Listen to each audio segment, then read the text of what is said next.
Sa tagal ng panahon, nandito pa rin ako hanggang ngayon.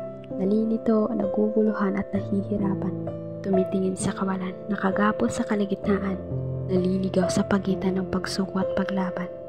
Hindi ko alam kung anong gagawin ko. Hindi ko alam kung saan ako tutungo.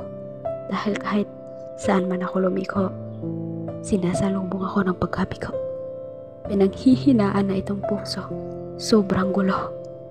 Sa totoo lang, hindi ako malakas. Sa realidad, nais ko ring tumakas. Nauubusan na ako ng oras. Paabante ako habang ang pangarap ko na may patras. Kaya kahit anong hakbang ko, nabibigo ako. Nabibigo at nawawala ng pag-asa.